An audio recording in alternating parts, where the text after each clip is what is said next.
안녕하세요. 충남 공주에서 그림 그린 여자 김영지입니다. 오늘은 2021년 2월 23일 화요일 밤입니다.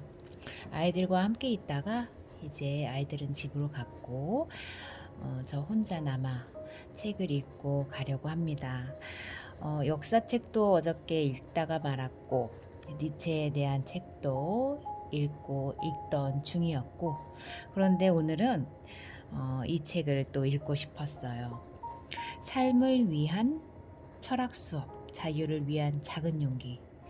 책은 어, 그때그때 한 권을 다 읽는 것도 중요하지만 읽고 싶은 책, 그날에 따라 그렇게 선별해서 읽는 것도 제 나름의 독서하는 습관을 더 길들이기 위한 방법이기도 하고, 재미적인 흥미를 제 스스로 배우고자 하는 삶을 살 때에 그게 중요한 것 같아요. 마음이 이끄는 대로. 그래서 오늘은 이 책을 읽고 생각을 하며 집으로 돌아가려 합니다. 삶을 위한 철학 수업. 문학동네에서 이진경 선생님께서 지으셨습니다. 이진경 선생님 본명은 박태호. 1987년 사회 구성체론과 사회과학 방법론이란 책을 내면서 사용했던 필명인 이진경이 뜻밖의 허명을 얻으면서 본명은 잃어버렸다. 전태일과 광주 시민들의 유령이 떠돌던 시절에 대학에 들어가 그 유령들에 홀려 뜻하지 않게 강의실이 아닌 거리에서 대학 시절을 보냈고, 대학을 마칠 무렵엔 혁명을 꿈꾸는 지하 생활자가 되었다. 책으로는 막스주의와 근대성, 자본을 넘어선 자본, 미래의 막스주의, 코뮌주의, 대중과 흐름 등의 막스적 책을 썼고, 뻔뻔한 시대의 한 줌의 정치라는 칼럼집을 내기도 했다. 연구자들의 공동체인 수유너머에서 활동하고 있고, 서울과학기술대 교수로 재직 중이다.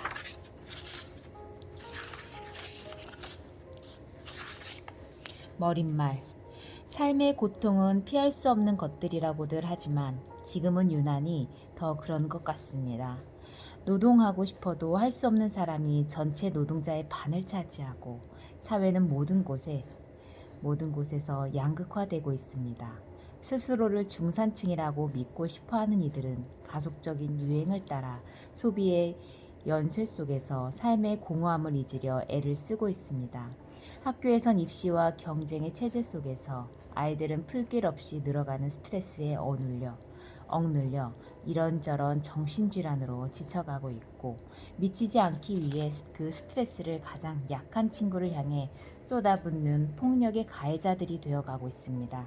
잘 아시겠지만 팍팍한 시간을 통과한 노인이라고 다른 것은 아닙니다.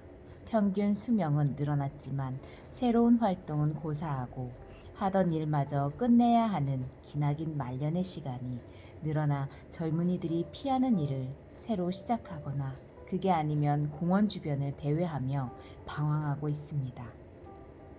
90년대 말 이래 OECD 국가 가운데 최고의 자살률을 자랑하는 한국이 2010년에는 인구 10만 명당 자살률 33.5명으로 2위인 일본을 비교할 수 없는 수치로 앞서는 놀라운 신기록을 세운 것은 이런 사실을 보여준 하나의 징표라고 해야 할 겁니다.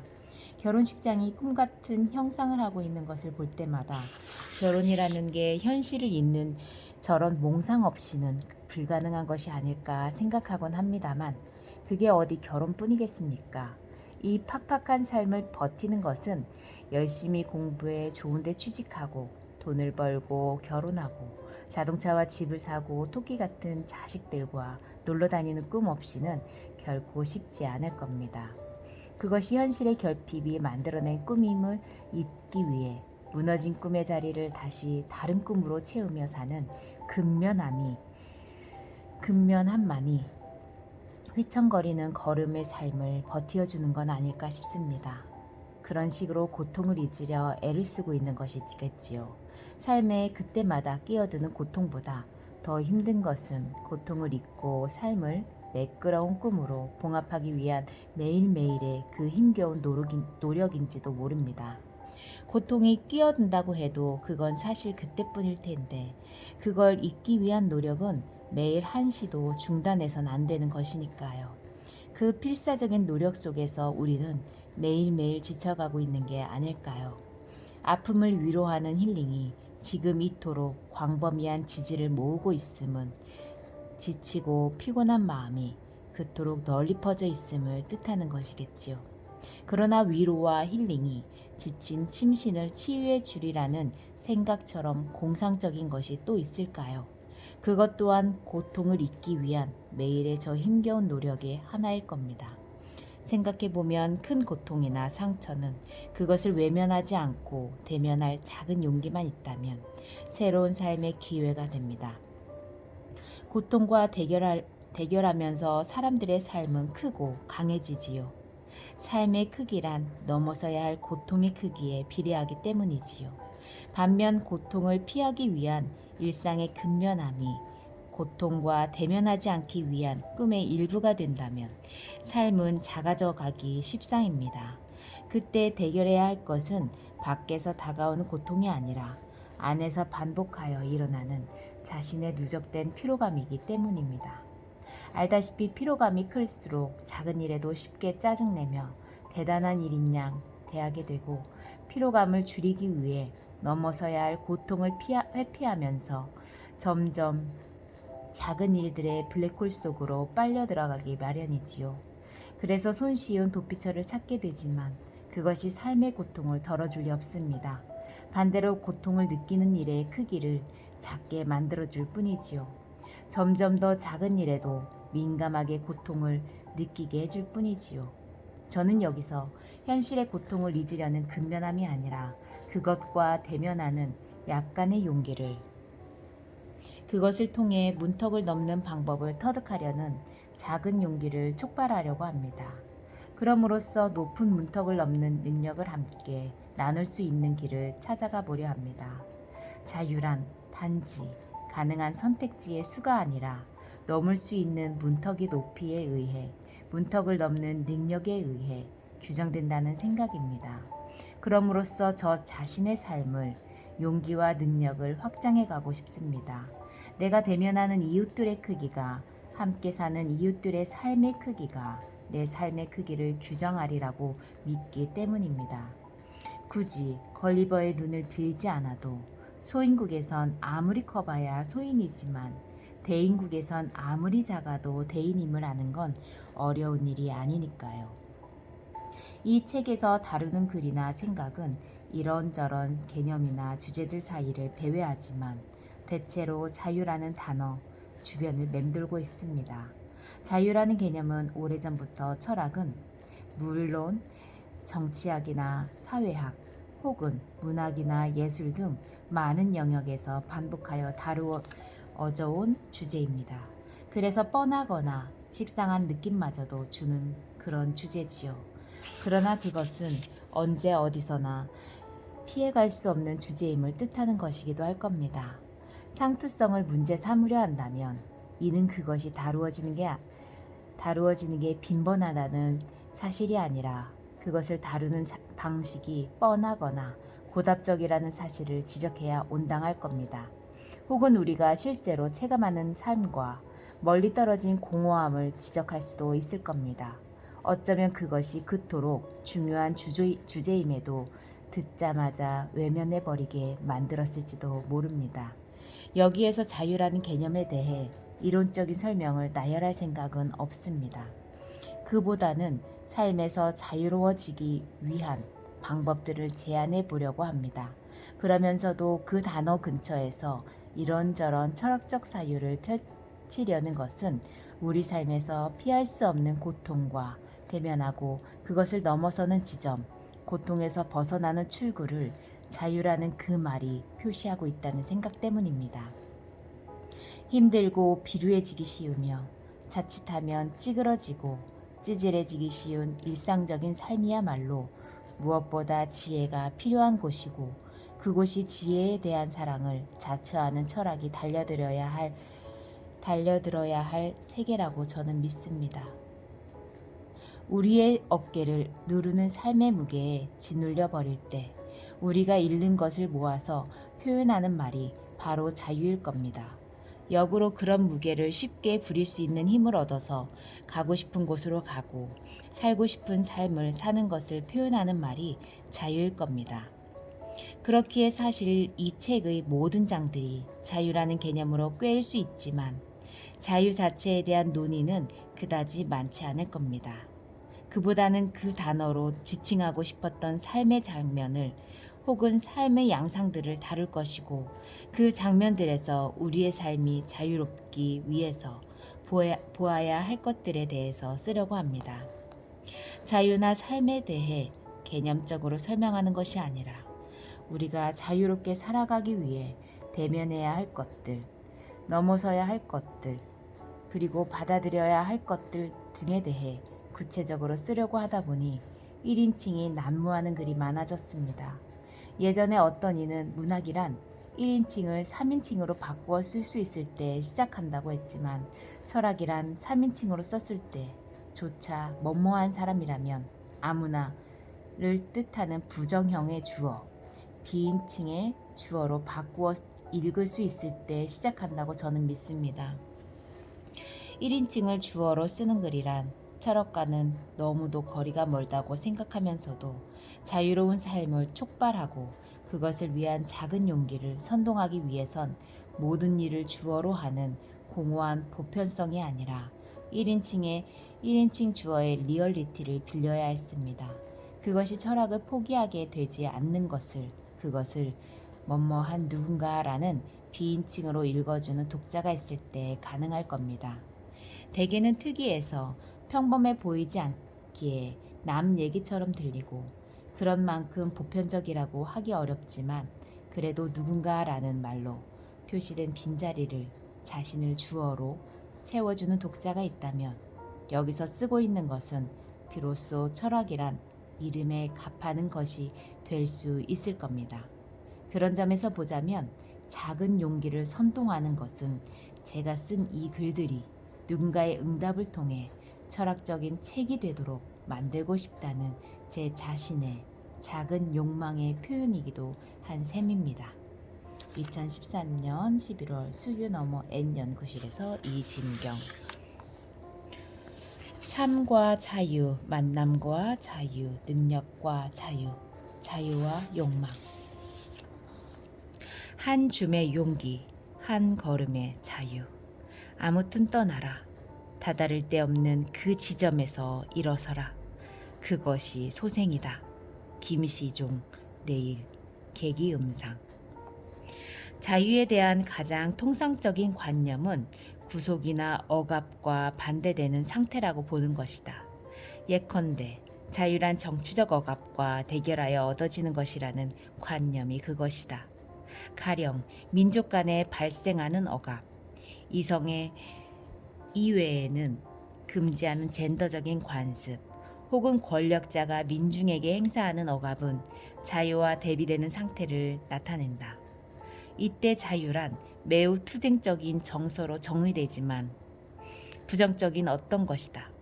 억압이나 금지 같은 어떤 것의 부재, 혹은 그런 것의 부정이기에 민주주의 국가에서 사람들은 자유로울까?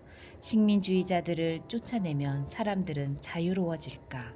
우리는 식민주의자들의 패주로 얻은 해방의 경험도 있고 시민의 저항으로 독재 정부를 몰아낸 경험도 있다.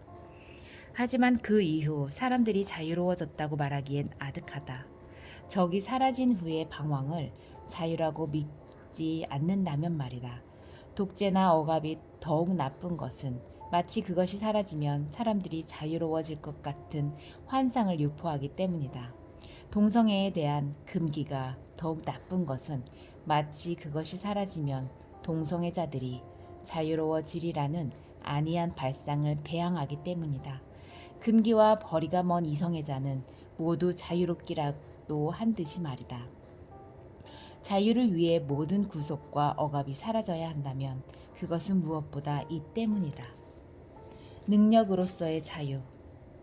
제약이나 구속 대신 필연성과 대립되는 상태가 자유라고 믿는 것도 이와 비슷하다. 필연성이란 피할 수 없는 구속의 다른 이름이기 때문이다. 필연성과 대비하여 가능성이, 다른 것을 선택할 수 있는 가능성이 자유의 폭을 결정한다고들 한다. 가령 자본주의 사회에서 돈 없는 이에게 노동이란 생존을 위해선 피할 수 없는 것이다. 노예와 달리 노동에 대한 선택지가 주어져 있지만 그것은 사실 선택지가 아니다. 굶어 죽고 싶지 않다면 해야 하기에 그게 필연성이다. 거기에는 분명 자유가 없다. 자유가 없다는 말은 다른 선택을 할 가능성이 없다는 말이다. 자유의 영역과 필연의 영역을 대비하는 것은 이런 이유에서다. 돈이 많아 노동하지 않고 살아도 되는 사람은 자유로울까? 하고 싶은 거 하고 사니 자유로울 거라고? 그렇다면 우리 옆에 사는 부자들은 모두 자유로울 것이 틀림없다. 그러나 노동하지 않고 돈을 펑펑 쓰고 사는 이들이 자유롭다면 자유란 정말 진지하게 생각할 거리도 되지 못한다. 자유의 크기란 쓸 수 있는 돈의 크기, 살 수 있는 상품의 종류나 양이 되고 말 테니까. 사실 우리는 잘 안다. 그들이 그 돈에 얼마나 매여서 살며 그 돈에 치여 가족끼리 얼마나 치고받고 싸우며 사는지. 그들이 부러울 수도 있겠으나 그것은 자유를 부러워하는 게 아니라 돈 쓰는 걸 부러워하는 것이다. 자유란 돈으로부터도 자유로워지는 것이지 돈을 실컷 쓰는 게 아니다. 억압이나 구속의 부재, 이런저런 선택의 가능성, 이는 자유를 누리기 위해 필요한 조건일지는 모르지만 그것 자체로 자유로운 삶을 뜻하지는 않는다. 나를 둘러싼 자유로운 제도나 조건이 나를 자유롭게 만들어주진 못한다. 반대의 경우도 사실일 터이다. 나를 옥죄는 구속이나 억압이 있어도 나는 자유로울 수 있다. 가난한 자의 자유, 노동하는 자의 자유, 혹은 심지어 감옥에 갇힌 자들의 자유에 대해서도 우리는 들은 적이 있지 않은가. 자유란 이런저런 조건을 입력하면 자동으로 발행되는 자판기 티켓이 아니라 어떤 조건에서든 나 자신이 만들어가야 할 쇠공품이다. 어떤 조건에서도 가능한 것이니 이 얼마나 다행인가. 자유란 스스로 무언가를 만들어갈 수 있는 능력과 결부된 것이다. 삶이나 행동의 방향과 결부된 어떤 힘이나 능력이다. 그것은 여러 가지 그럴듯한 선택의 유혹 앞에서도 자신이 하고자 하는 것을 하는 능력이고, 이런저런 제약과 구속 속에서도 자신이 원하는 방식으로 살 수 있는 능력이다. 억압이나 구속은 그 자체로 자유와 반대되는 상태가 아니라 자유로울 수 있는 능력이 가동되는 출발선에 불과하다. 어떤 상태에서도 우리는 그 자체로 자유롭다고 할 수 없지만 역으로는 어떤 상태에서도 자유를 향해 걷기 시작할 수 있다. 그러나 그것은 흔히 말하듯 나만의 것은 아니다. 자유로울 수 있는 능력, 그것은 무엇보다 자신의 삶 혹은 자신을 포함하는 우리라고 불리는 무리의 삶과 결부된 것이다. 자신이 가고자 하는 대로 갈 수 있는 능력이란 자신의 삶을 만들어가는 능력의 한 단면이지만 어떤 이의 삶도 멀거나 가까운 이웃, 생각지 못한 타자들, 뜻하지 않는 사건들과 무관할 수 없다. 그렇기에 자신이 하고자 하는 것을 하기는 쉽지 않다. 또 그렇게 한다고 해서 꼭 자유로워지는 것도 아니다. 그로 인해 이웃한 타자들에게 민폐를 끼치거나 그것을 위해 자신이 속한 세계를 더럽힌다면 부메랑이 되어 돌아오는 후과를 피할 수 없기 때문이다. 자유로운 삶이 자유주의자들의 말처럼 쉽지 않은 것은 이 때문이다. 나 아닌 타자들, 내가 잘 알지 못하는 이들을 알아야 한다는 역설을 통과해야 하는 것이다. 그래서 자유를 위해선 자신의 자유의지만이 아니라 자신을 벗어나려는 의지가 필요하다. 자신의 생각만이 아니라 자신이 생각하지 못한 것을 생각하는 게 필요하다. 또한 생각한 대로 움직여주지 않는 이 몸뚱어리를 움직일 수 있는 능력이 필요하다. 자유롭기 위한 훈련이. 자유와 용기. 그래서 자유로운 삶을 위해서는 약간의 용기가 있어야 한다.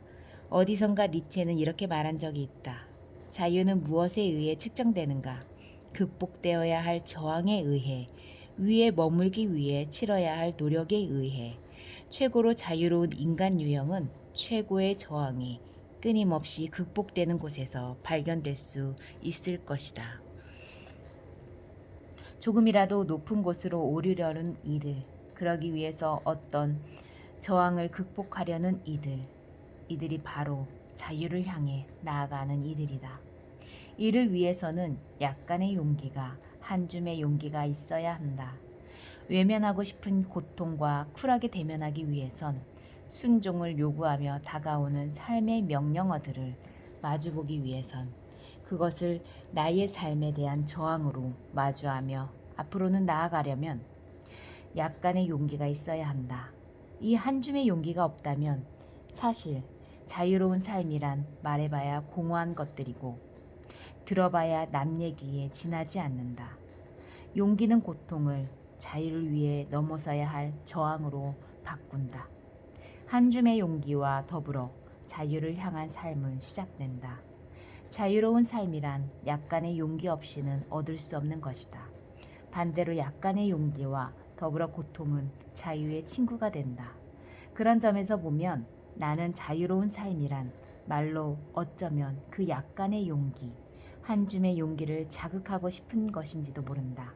하지만 그 용기는 모든 것을 거는 어떤 도박적인 내기가 아니라 단지 한 줌의 용기임을 강조할 필요가 있다.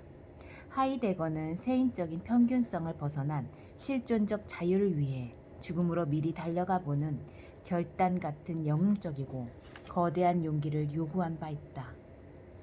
물론 그런 용기가 있다면 어떤 저항도 넘어서며 나아갈 수 있을 것이다. 그러나 사람들을 영웅으로 불러내는 그 용기는 우리 같은 필부의 자유와는 너무 거리가 멀다. 더욱 중요한 문제는 요구되는 용기가 너무 크고 내려야 할 결단이 너무 무거운 경우 정작 중요한 것을 잊기 쉽다는 점이다. 그 용기나 결단이 어떤 대단한 대의를 위한 게 아니라 바로 지금 여기에서 자신의 자유로운 삶을 위한 것임을 잊게 만들기 때문이다. 목숨을 걸라는 거창한 목소리 앞에서 자신의 삶은 왜소한 것으로 급격히 축소되고 자신이 얻고자 했던 자유로운 삶은 극히 이기적인 것처럼 되기 때문이다. 희생을 감수하라는 저 거창한 요구는 정작 생각해야 할 것을 생각하지 못하게 한다. 그 거대한 무게 앞에서 그 요구와 함께 슬쩍 들이미는 대의를 그저 받아들이게 만든다. 이때 용기는 생각 없이 목숨을 거는 무모함이 되고 결단을 감싸고 있는 불안이나 공포는 그 무모함을 가리는 안개가 된다. 그 공포 앞에서 그걸 이겨내야 한다는 촉구 앞에서 우리는 생각하는 법을 잊게 되고 희생을 요구하는 거창한 우상 앞에서 자신이 나아가려는 방향을 잃게 된다. 국가나 민족 같은 가장 통속적인 가치, 가장 통념적인 대의를 위해 삶 전체를 거는 어이없는 어리석음이 나의 신체를 장악한다.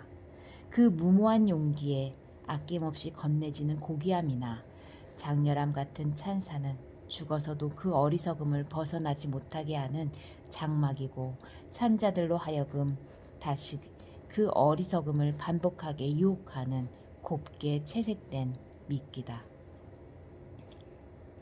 한 줌의 용기. 거창한 용기는 우리를 일상의 삶에서 벗어나는 길로 인도하지 우리의 일상적 삶을 인도하지 못한다. 그러나 제대로 인도되어야 할 것은 이 매일매일의 우리의 삶, 우리의 일상적 삶 아닐까. 단 한 번의 거대한 결단보다 더 어려운 것은 매 순간의 삶에서 자유로운 걸음을 걷는 것이다. 매 순간을 갈 만한 길로 가는 것이고 매일매일 살 만한 삶을 사는 것이다. 지금 여기에서 매 순간 진행되는 삶 자체를 매번 내딛는 발걸음을 자유로운 삶으로 스스로 밀고 가는 법. 그것이 철학을 통해 배워야 할 삶의 지혜다. 그러한 자유를 통해 자신의 삶을 사랑하는 법을 배우는 것, 그것이 철학적 사유가 삶에 필요한 이유다. 이런 의미에서 지혜에 대한 사랑으로서의 필로소피아는 삶에 대한 사랑을 뜻하는 필로비오스의 다른 이름이라고 나는 믿는다. 자유로운 삶을 위해 자신의 삶을 사랑하기 위해 필요한 것, 그것은 단지 한 줌의 용기다. 옳다고 주어지는 것이 정말 옳은지 다시 생각하고 자신이 정말 긍정할 수 있는 좋은 삶이 어떤 것인지 다시 생각하는 것은 이 한 줌의 용기로 시작한다. 그것과 더불어 주어지는 것에 대한 수능과는 다른 방향을 향해 기존의 가치들이 가리키는 방향으로부터 슬쩍 벗어나기 시작하는 것이 가능해진다. 이 작은 벗어남은 그리 어려운 일이라고는 생각하지 않는다. 정말 한 줌의 용기면 충분하기 때문이다. 그리고 그 미세한 이탈이 제공하는 새로운 대기 속에서 어떤 기쁨을 느끼기 시작할 수 있다면 그 다음은 더욱 쉬워진다. 한 줌의 용기를 다시